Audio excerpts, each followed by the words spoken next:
నమస్కారం public vision news కి స్వాగతం. నా పేరు రాజు. ముందుగా హెడ్లైన్స్ చూద్దాం.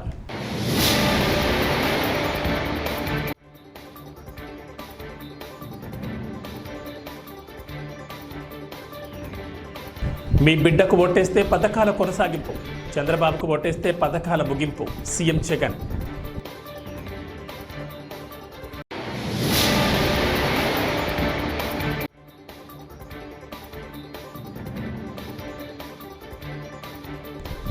బనగానపల్లి టీడీపీ అభ్యర్థి బీసీ జనార్దన్ రెడ్డి అర్ధాంగి ఇందిరమ్మపై దాడిని తీవ్రంగా ఖండిస్తున్నాం చంద్రబాబు.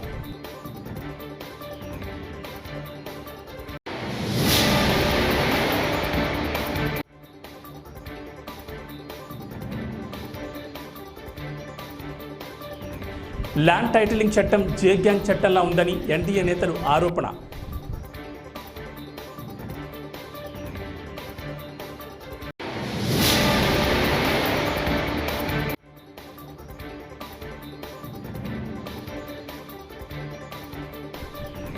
వివేక హత్య కేసులో అవినాష్ రెడ్డిని ముఖ్యమంత్రి జగనే కాపాడుతున్నారని పీసీసీ అధ్యక్షురాలు షర్మిల మండిపాటు. ఇక డీటెయిల్స్ చూస్తే ఏపీ ముఖ్యమంత్రి వైసీపీ అధినేత వైఎస్ జగన్మోహన్ రెడ్డి నేడు తూర్పుగోదావరి జిల్లా రాజానగరం నియోజకవర్గంలోని కోరుకొండ జంక్షన్లో ఎన్నికల ప్రచార సభకు హాజరయ్యారు. ఈ సభలో ఆయన ప్రసంగిస్తూ మాజీ సీఎం చంద్రబాబుపై తీవ్రస్థాయిలో ధ్వజమెత్తారు. తనను గద్దె దింపేందుకు చంద్రబాబు ఢిల్లీ పెద్దలతో కలిసి చేస్తున్న కుట్రను ప్రజలు గమనించాలన్నారు. ఈసారి ఎన్నికలు ఇంటింటి భవిష్యత్తును నిర్ణయించే ఎన్నికలని, జగన్కు ఓటు వేస్తే పథకాలు కొనసాగింపు, చంద్రబాబుకు ఓటు వేస్తే పథకాలకు ముగింపు అని స్పష్టం చేశారు. ఎన్నికల ముందు చంద్రబాబు రకరకాల వాగ్దానాలు ఇచ్చి ఆ తర్వాత అవి అమలు చేయకపోవడం వల్ల తమకు కలిగిన నష్టాన్ని ప్రతీకారంగా 2019లో రైతన్నలు, అక్కచెల్లెమ్మలు, నిరుద్యోగులు, సామాజిక వర్గాలు, పల్లె ప్రజలు, పట్టణ ప్రజలు అంతా కలిసి చంద్రబాబు సైకిల్ను ఏ ముక్కకు ఆ ముక్క విరిచి పక్కన పడేశారు. ఆ తుప్పు పట్టిన సైకిల్కు చంద్రబాబు రిపేర్ చేయాలని చాలా కష్టపడతా ఉన్నాడు. ఆ రిపేర్ చేసే భాగంలో ముందుగా ఎర్ర చొక్కాల దగ్గరికి వెళ్ళారు. ఎర్ర చొక్కాల దగ్గరికి వెళ్ళినప్పుడు అక్కడ ఫలితం లేదు. ఆ తర్వాత దత్తపుత్రుడిని పిలుచుకున్నాడు. దత్తపుత్రుడేమో సైకిల్ మొత్తాన్ని చూసి తుప్పు పట్టింది, నేను క్యారేజ్ మీద మాత్రమే ఎక్కుతాను, టీ గ్లాస్ మాత్రమే పట్టుకొని తాగుతాను అన్నాడు. మిగతాటివి నా వల్ల కాదు అన్నాడు. తర్వాత వదినమ్మను ఢిల్లీకి పంపించాడు. అక్కడ మెకానిక్స్ని దింపాడు. ఇక్కడికి దింపి సైకిల్ ఓ షేపులోకి తీసుకొని రమ్మని చెప్పి అడిగాడు. ఆ ఢిల్లీ నుంచి ఆ మెకానిక్స్ అంతా ఇక్కడికి వచ్చారు. వచ్చి ఆ తుప్పు పట్టిన సైకిల్ను చూశారు. ఆ సైకిల్కి హ్యాండిల్ లేదు, ఆ సైకిల్కు సీట్ లేదు, ఆ సైకిల్కు పెడల్స్ లేవు, ఆ సైకిల్కు చక్రాలు లేవు, ట్యూబులు లేవు, మధ్యలో ఫ్రేమ్ కూడా లేదు. మరి ఇంత తుప్పు పట్టిన సైకిల్ను ఎలా బాగు చేస్తామయ్యా చంద్రబాబు అని అడిగారు. అడిగితే ఈ చంద్రబాబు ఏం చేశాడు? పిచ్చి చూపులు చూశాడు. పిచ్చి చూసి ఇదొక్కటే మిగిలింది అని బెల్లు ట్రింగ్ ట్రింగ్ ట్రింగ్ ట్రింగ్ అని బెల్లు కొట్టడం మొదలుపెట్టాడు. ఆ బెల్లు పేరే అబద్ధాల మేనిఫెస్టో.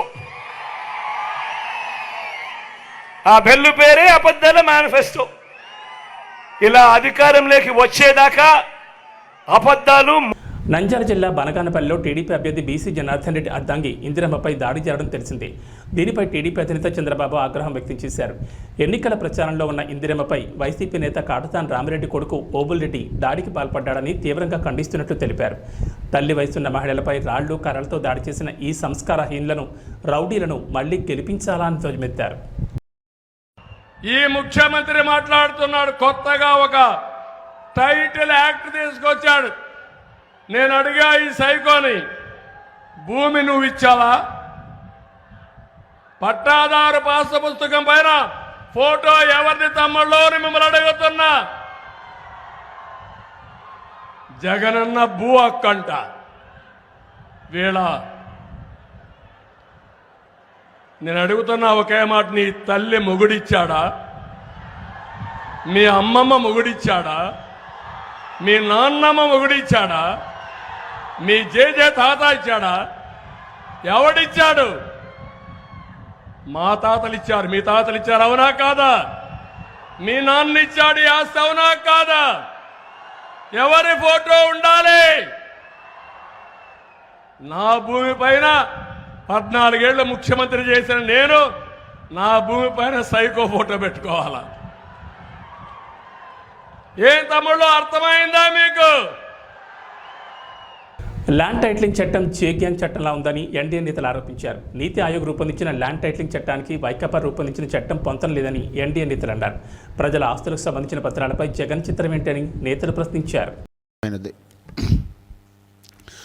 ముఖ్యంగా దీని దురుద్దేశం ఏమిటి అన్నది హైకోర్టులో మేము ఇప్పుడు అమలు చేయట్లేదు, పూర్తిగా బాడీస్ని అపాయింట్ చేసిన తర్వాత మాత్రమే మేము అమలు చేస్తామని అడ్వకేట్ జనరల్ చెప్పారు. కానీ దొడ్డిదారిన అమలు చేయడానికి నిర్ణయం చేసుకున్నటువంటి ఈ ముఖ్యమంత్రి, ఈ పాలక వర్గం, అలాగే ఇది కేంద్ర చట్టం అన్ని రాష్ట్రాల్లో ఉందని చెప్పి ఒక అబద్ధం. రెండవది, నిన్న నర్సీపట్నంలో ఆయన మాట్లాడుతూ ప్రతిపక్షాలకు ఏం తెలుసు ఈ యాక్ట్, కరెక్టే, మీరు అనుకున్న యాక్ట్ ప్రతిపక్షాలకు తెలియకపోవచ్చు. ప్రతిపక్షాలకి ప్రజా సంక్షేమమే, ప్రజాశ్రేయస్సే పరమావధి. మీరు మోడల్ యాక్ట్లో ఈవెన్ మహారాష్ట్ర యాక్ట్ ఈ రెండింటిని రిఫరెన్స్గా పంపించింది నీతి ఆయోగ్. అందులో ఉన్నటువంటి అన్నిటినీ మార్చేసి సొంత ఎజెండాతో, ఉదాహరణకి మీకు ల్యాండ్ టైటిల్ డిస్ప్యూట్ ఆఫీసర్ ఎవరైతే ఉన్నారో అతనికి 3 సంవత్సరాల వరకు టైం ఇచ్చారు. ప్రెజెంటివ్ కన్క్లూజన్ ఆఫ్ ది టైటిల్ అని కాన్సెప్ట్ తీసుకొచ్చారు. దాంట్లో మీరేం చేశారు, దాన్ని 2 సంవత్సరాలకు కుదించేసి కన్క్లూడ్ చేసేస్తారు అబ్జెక్షన్స్ లేకపోతే 2 ఇయర్స్ తర్వాత. ఆ తర్వాత అతని హక్కు కోల్పోతాడు. అంటే అర్థమేంటి, మీకు లిమిటేషన్ యాక్ట్ కానీ జనరల్ క్లాసెస్ యాక్ట్ కానీ ఏమీ వర్తించవు, మీకు మీ సొంత యాక్టే దీని ఉద్దేశం. ఇంకా అనేక లోపభూయిష్టంగా మీరు యాక్ట్ని తయారు చేసి సిపిసి కింద చేయడానికి వీల్లేదు, న్యాచురల్ జస్టిస్ మీదే చేయాలి అని మీరు నిర్ధారించడము. అట్లానే మీకు బడ్జెట్ వచ్చేసరికి బయట సంస్థల నుంచి డొనేషన్స్ తీసుకోవచ్చు అనేటువంటి ప్రావిజనం. ఇవి ఎంత ప్రమాదకరం.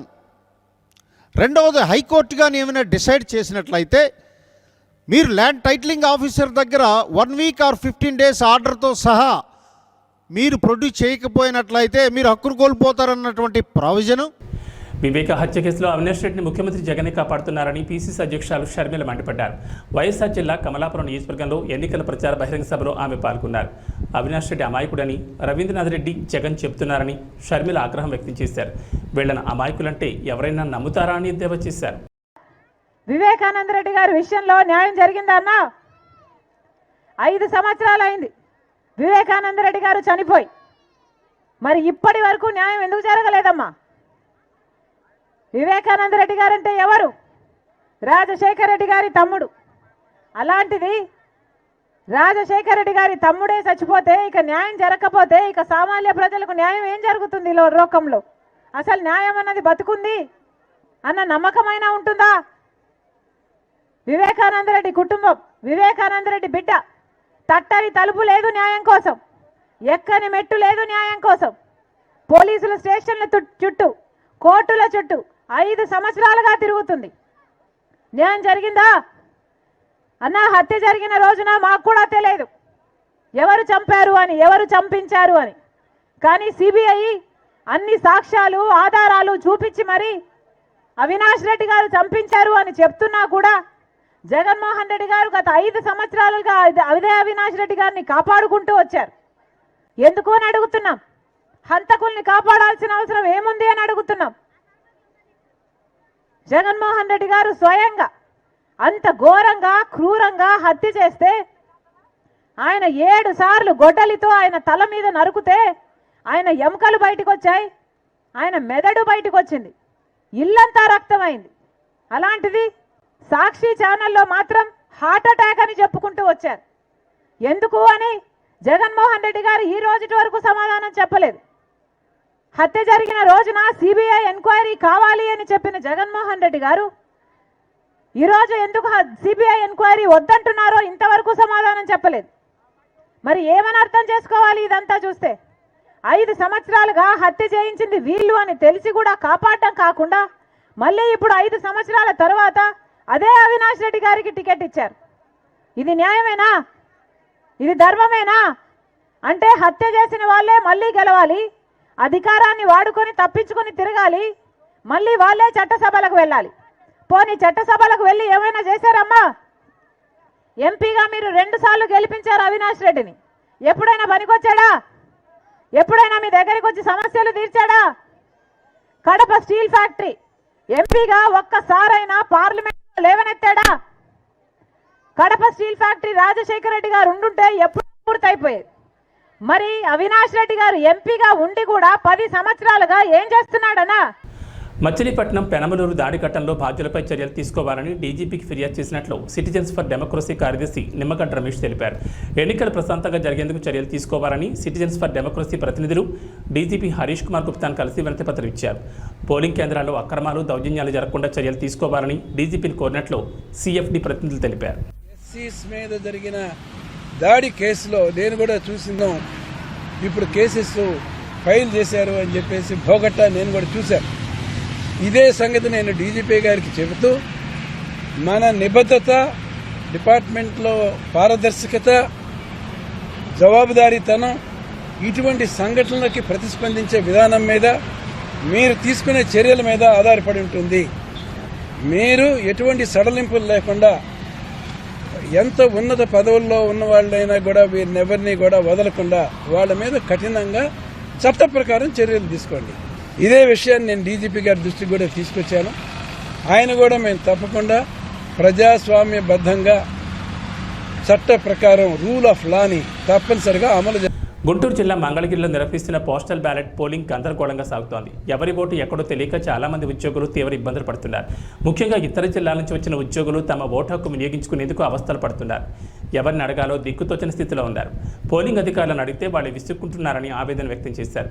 పోస్టల్ బ్యాలెట్ ద్వారా ఓటు వేసే ఉద్యోగుల కోసం అన్ని ఏర్పాట్లు చేశామని జాయింట్ కలెక్టర్ ఎన్నికల అధికారిని రాజకుమార్ చెప్పారు. మొదటి రోజు అందరూ ఒకేసారి రావడంతో ఈ పరిస్థితి నెలకొందన్నారు. బుధవారం సాయంత్రం వరకు ఎంతమంది ఉన్నా అందరూ ఓటు వేసే సౌకర్యాన్ని కల్పిస్తామన్నారు. తెలంగాణ నుంచి బ్యాలెట్ పత్రాలు రాకపోవడంతో అక్కడి అధికారులకు ఇక్కడ ఓట్ లేదన్నారు.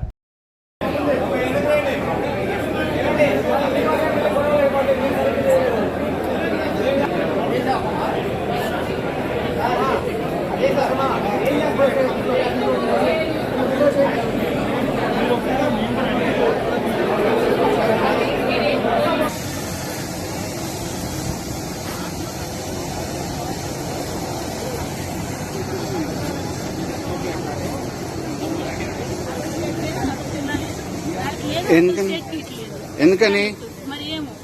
మీరు ఎక్కడి నుంచి వచ్చారు? తెలంగాణలో నేను ఎలక్షన్ డ్యూటీలో ఉన్నా. అదే స్టేట్ లో ఉంది నాది తెలంగాణలో ఓటు. దానికి బ్యాలెట్ ఇవ్వలేదు. మరి అడిగారా? అడిగాను, కలెక్టర్ గారు ఇక్కడ లేదన్న. ఎందుకని? అది నాకు తెలియదు.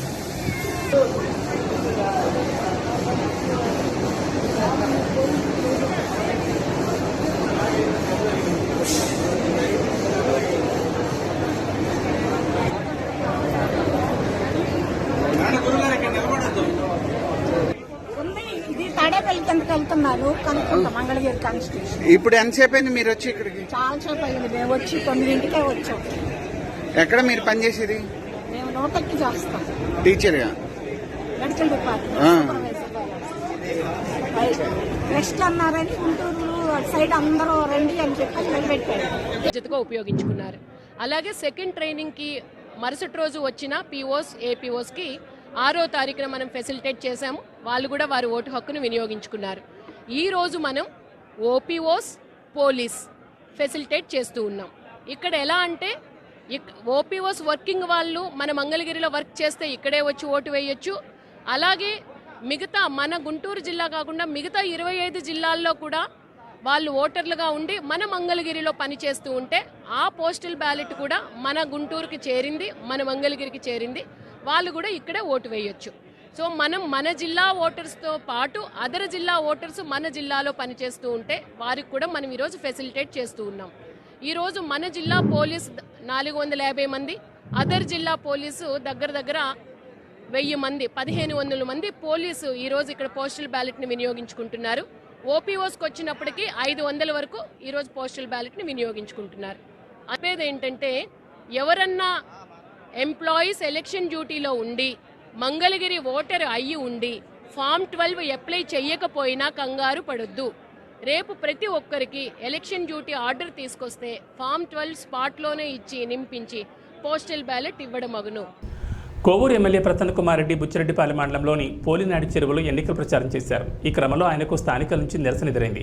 ఎమ్మెల్యేపై పలువురు ఆగ్రహం వ్యక్తం చేశారు. 5 ఏళ్లలో తమ గ్రామంలో ఎమ్మెల్యే ఎటువంటి అభివృద్ధి చేయలేదన్నారు. త్రాగునీరు లేక ఇబ్బందులు పడుతున్నామన్నారు. తమ సమస్యలను పరిష్కరించాలని కోరారు.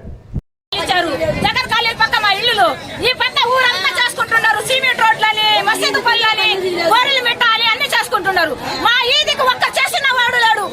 మేము వచ్చి ఓట్లు వేయాలంటారు, అన్ని ఓట్లు వేయండి అంటారు. మాకు మాకు లెక్క చేయరా పక్క మాకు నీళ్లు కావాలా? మా పసి బిడ్డలు కదా, ఎవరు చెప్ప మేము పసి బిడ్డలు కదా. కరెంట్ బిల్లులు 2300 కరెంట్ బిల్లు వచ్చింది. సహజం మా ఓటర్లు నీళ్లు పెట్టుకుంటున్నాం, వస్తుంది కరెంట్ బిల్లు కాల్చిన గవర్నమెంట్కి కట్టాలా? కాదంటాంలే మేము కరెంట్ బిల్లు కట్టాలా? కాదంటాంలే. నీళ్లు లేవు, ఓటర్ వేస్తే ఓటర్ వేస్తే ఈ పెట్రోల్ ఇస్తా పట్టుకొని లాస్ట్ వదులుతారు. మొబైల్ చంపితే ఎవరికి నీకు రాలేదేమే మరి కర్రలు తీసుకొని పరిగిస్తారు ఇళ్ళ మీదకి. ఆడాళ్ళు తీసుకొని నీళ్ళు రాటాలా అంటారు.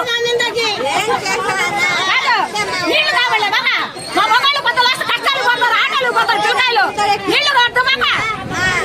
వచ్చే నీళ్ళలోనే సర్ది ఇవ్వమంటున్నా, వచ్చే నీళ్ళలోనే సర్ది. ఈ రోజు ప్రసన్న కుమార్ రెడ్డి వచ్చాడు, ఈ సమస్య నీళ్ళ సమస్య తీర్చాడా? బొమ్మకు వచ్చాడు, మాటలు చెప్పాడు, వెళ్ళిపోయాడు. మన నీళ్ళ సమస్య తీరిస్తే కదా ఓట్లేసేదానికి కాదు. మాకు ఎవరైనా పక్క పట్టించుకుంటున్నారా నీళ్ళది? చెప్పండి.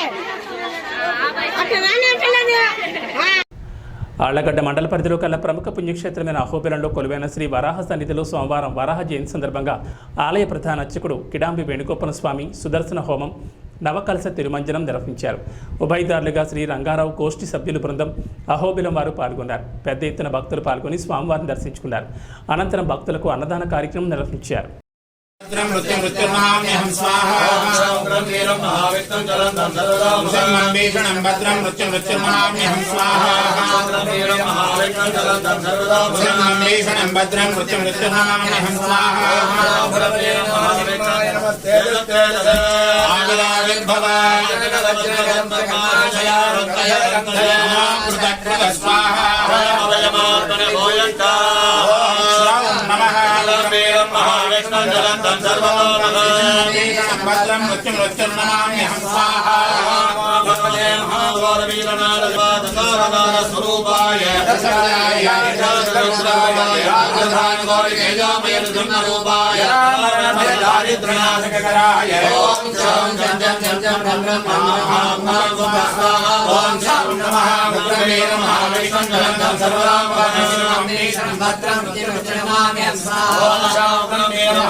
కుప్పం వైసీపీ కార్యాలయంలో మంగళవారం మంత్రి పెద్దిరెడ్డి మీడియా సమావేశం నిర్వహించారు. పెద్దిరెడ్డి మాట్లాడుతూ బీసీ అయిన భారత్కు కుప్పం ఎమ్మెల్యేగా అవకాశం ఇవ్వాలని ప్రజలకు విజ్ఞప్తి చేశారు. గత 5 సంవత్సరాలుగా కుప్పం ప్రజలకు ప్రభుత్వ పథకాలను ప్రజలకు అందజేయడంలో భారత్ ప్రత్యేక చొరవ తీసుకున్నారని స్పష్టం చేశారు. భారత్ ఎమ్మెల్యేగా గెలిస్తే మంత్రిని చేస్తామని, కుప్పం మరింత అభివృద్ధి చెందుతుందని అన్నారు. ఈ 5 సంవత్సరాలు పనిచేశారు. ప్రభుత్వ కార్యక్రమాలన్నీ కూడా సజావుగా అమలు చేసేదానికి చాలా కృషి చేశారు. మరి వారు కష్టపడే పరిస్థితిని చూసి జగన్మోహన్ రెడ్డి గారు వారిని శాసనమండలి సభ్యుడిగా కూడా నియమించారు. జిల్లా పార్టీ వైఎస్ఆర్ కాంగ్రెస్ పార్టీ అధ్యక్షులుగా నియమించారు.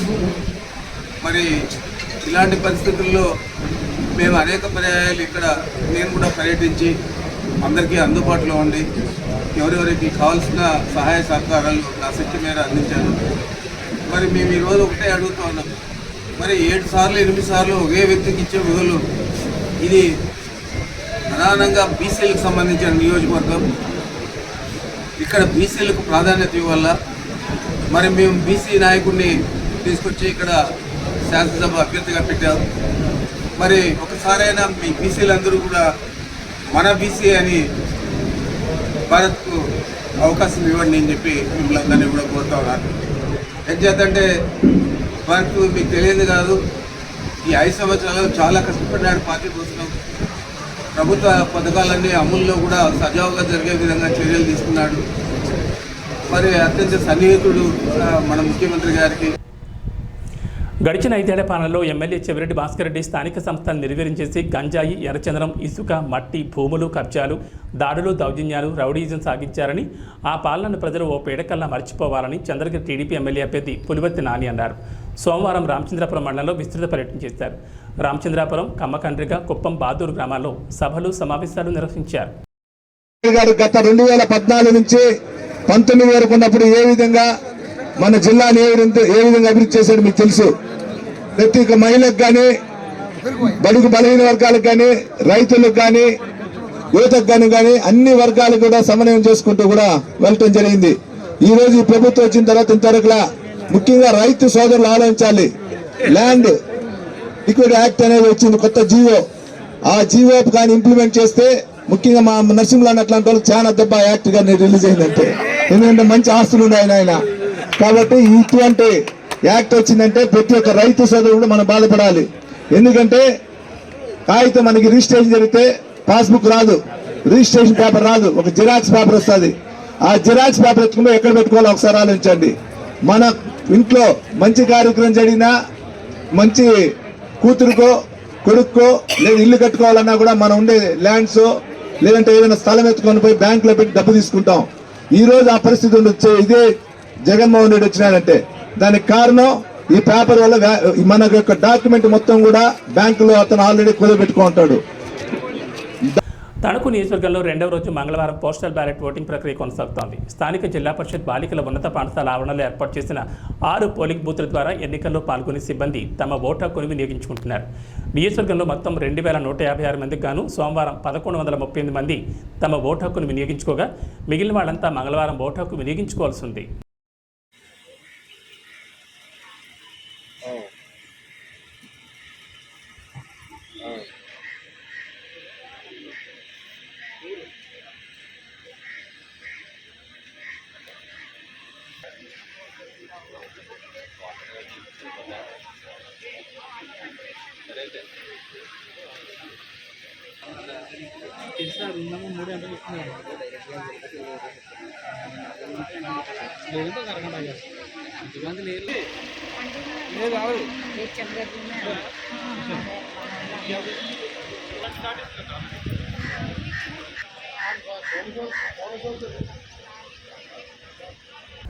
అనకాపల్లి జిల్లా సబ్బవరం మండల కేంద్రంలోని సాయినగర్ వాసులు పెందుర్తి నియోజకవర్గం వైఎస్ఆర్ కాంగ్రెస్ పార్టీ అభ్యర్థి ఎమ్మెల్యే అన్నప్రెడ్డి అదీప్ రాజుకు సోమవారం రాత్రి అపూర్వ స్వాగతం పలికారు. గతంలో ఎన్నడూ లేని విధంగా జరిగిన ఈ కార్యక్రమంలో భారీ ఎత్తున బాణాసంచా పేల్చి భాజా భజంత్రీలతో, మహిళల కోలాటాలతో అదీప్ రాజుకు స్వాగతం పలికారు.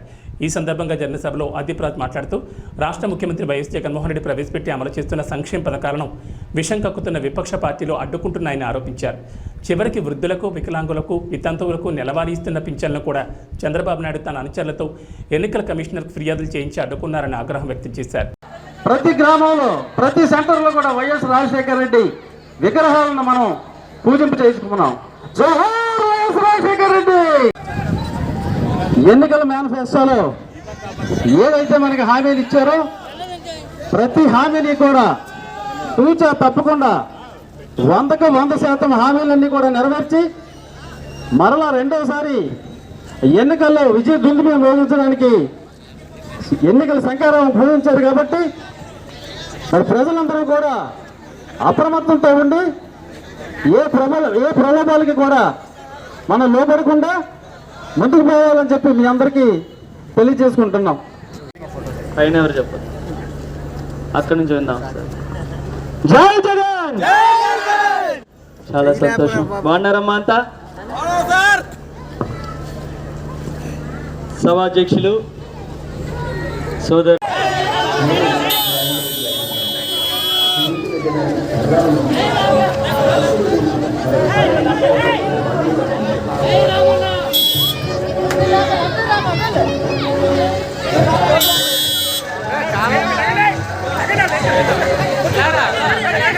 ఉండలేదు ఫ్యాన్ లేకపోతే.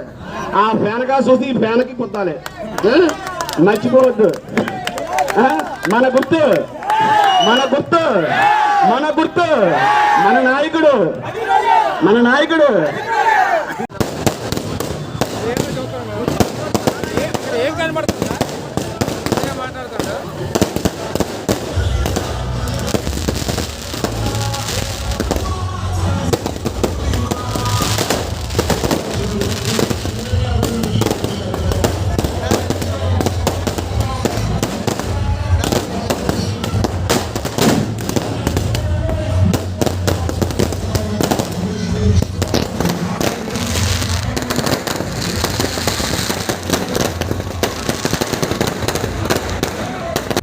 ఈ వార్తలు ఇంతటితో సమాప్తం. నమస్కారం.